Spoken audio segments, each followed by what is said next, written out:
جنگل میں ایک اندھیری گفا کے قریب گنجی چڑیل اور اس کی ایک بیٹی رہتی تھی جو انسانی گوشت بڑے مزے سے کھاتی ہوتی تھی۔ جنگل میں گزرنے والے ہر انسان کو کھاتی تھی۔ ایک دن جنگل میں رامو نام کا آدمی جا رہا تھا کہ اسے دونوں چڑیلیں نظر آئی۔ وہ ان بھیانک چڑیلوں کو دیکھ کے بہت ہی گھبرا گیا۔ رامو کے پیروں کی آواز سن کر گنجی چڑیل فوراً کھڑی ہو گئی۔ ہو ہو ہو ہو، آج تو بہت مزہ آنے والا ہے۔ ہم نے پہلے انسانی گوشت کھایا ہے، اب یہ تگڑا ہٹا کٹا پھر سے ہمیں مل گیا ہے۔ دیکھو بیٹی، آج تو بہت مزہ آنے والا ہے۔ اس گوشت کو بھون کے آگ پر پکائیں گے اور 2 دن تک کھائیں گے۔ اتنے دن تک ہمیں کوئی اور انسانی گوشت مل جائے گا۔ اس کا نرم ملائم گوشت بہت مزے کا ہے۔ مجھے چھوڑ دو، مجھے چھوڑ دو، مجھے جانے دو۔ میری بیوی میرا گھر میں انتظار کر رہی ہے۔ مجھے چھوڑ دو۔ تم دونوں چڑیلیں بہت بری ہو، تم مجھے کھا جاؤ گی۔ مجھے چھوڑ دو پلیز۔ دیکھو دیکھو بیٹیا، یہ کیسا رو رہا ہے۔ اگر ہم اس کو چھوڑ دیں گے تو یہ تو چلا جائے گا۔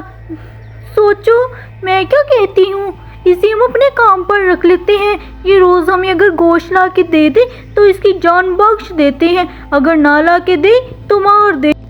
سنو، اگر تم ہر روز ہمیں گوشت لا کے دو گے تو ہم تمہاری جان بخش دیں گے۔ جتنے تم گوشت لا کے دیتے رہو گے اتنے دن تمہاری سانسیں چلتی رہیں گی۔ اور اگر تم نہ لا کے دو گے تو اسی دن ہم تمہارا گوشت کھا جائیں گے۔ جب تک ہماری زندگی ہے تب تک تم یہیں پر رہو گے، اپنے گھر نہیں جاؤ گے، اور جب ہماری مرتیو ہو گئی تو تم یہاں سے جا سکتے ہو۔ لیکن ہماری مرتیو کرنے والا صرف ایک وہی تانترک ہے جو بہت دور رہتا ہے، اس سے ملنا ناممکن ہے۔ ٹھیک ہے ٹھیک ہے، میں آپ کو روز گوشت لا کے دوں گا، لیکن میں انسانی گوشت نہیں لا کے دوں گا۔ میں آپ کو کسی جانور کا روز گوشت لا کے دے دیا کروں گا، بس آپ مجھے بخش دیں۔ میری جب تک زندگی سانسیں چل رہی ہیں میں آپ کی خدمت کرتا رہوں گا۔ مہربانی کریں مجھے نہ کھائیں، مجھے آپ سے بہت ڈر لگ رہا ہے چڑیل جی۔ اسی طرح رامو ہر رات کوئی نہ کوئی گوشت لا کے انہیں دے دیتا، لیکن وہ چڑیلیں ہمیشہ رات کے اندھیرے میں ہی بیٹھ کے گوشت کھاتی تھی۔ دیکھو میں نے آج بھی آپ کو گوشت لا دیا، آپ مجھے نقصان نہیں پہنچا گی، آپ اپنے وعدے پر مقرر رہنا۔ دیکھو تم نے آج بھی ہمیں انسانی گوشت لا دیا، ہم تم پر بہت خوش ہیں، اور میں تم سے وعدہ کرتی ہوں میں تمہیں نہیں کھاؤں گی اور نہ ہی میری بٹیا تمہیں کھائے گی۔ بس اسی طرح روز لا کے دیتے رہو اور تم بچتے رہو گے، ورنہ ہم اپنے جادو سے تمہیں مار دیں گے۔ ان 2 چڑیلوں کی بات سن کر رامو وہاں سے واپس آنے لگتا ہے اور بہت ہی زیادہ دل میں پریشان ہوتا ہے کیونکہ اس کی ابھی نئی نئی شادی ہوئی ہوتی تھی۔ اسی طرح رامو ہر روز انہیں گوشت لا کے دیتا۔ کافی دن اسی طرح گزر گئے تھے، لیکن وہ بھیانک چڑیلیں ہمیشہ رات کے وقت ہی کھانا کھاتی تھی اور چاند کی روشنی میں۔ رامو اس وجہ سے بہت پریشان تھا کہ صبح کی روشنی میں یہ تو کھانا نہیں کھاتی جبکہ رات کے اندھیرے میں یہ دونوں کھانا کھاتی ہے۔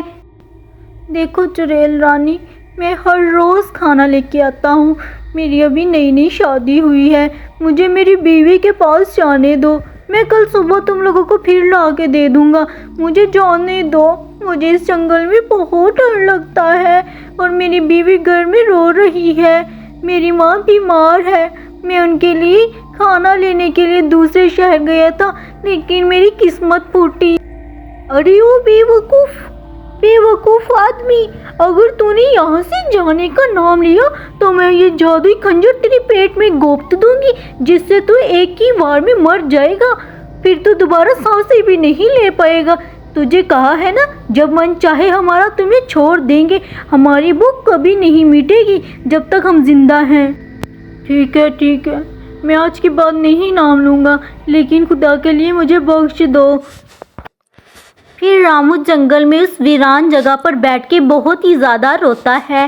وہ بہت ہی زیادہ پریشان ہوتا ہے کیونکہ اسے اپنی بیوی کی بہت یاد آ رہی ہوتی ہے جس سے وہ بے حد محبت کرتا ہے۔